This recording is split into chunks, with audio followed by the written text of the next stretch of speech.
Yun mga angkol, ganong procedure pa rin mga angkol. Sa pin 6 yung common natin. Kunan natin ang parameter. Yan.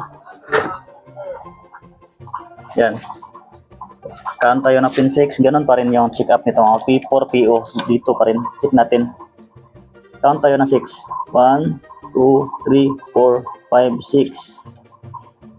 Kala nga. 1, 2, 3, 4, 5, 6 yan.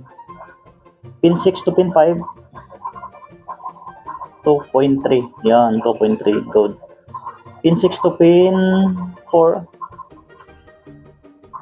Pin 6 to pin 4. 2.3.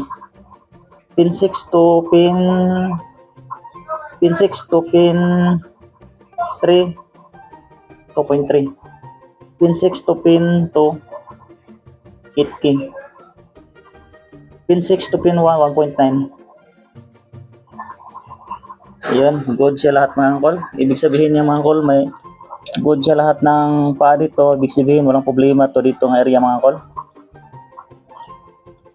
Check natin tong mga mga angkol. Mga resistor dito.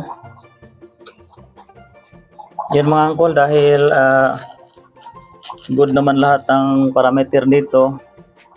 Ibig sabihin good tong mga resistor dito. Subukan natin actual palitan tong IC na tong mga angkol.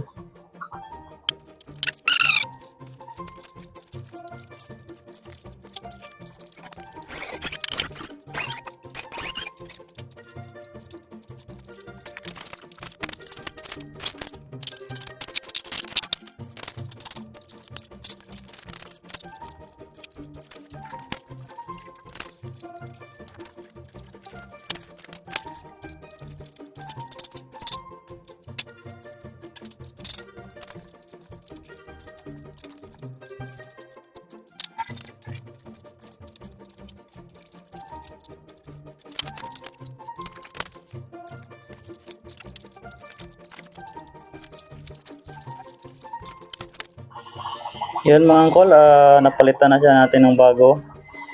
Yan, ito yung roma niya.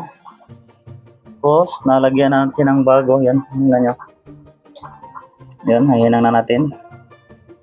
Yan, subukan natin pandarin mga angkol. Lagyan muna natin heatsink.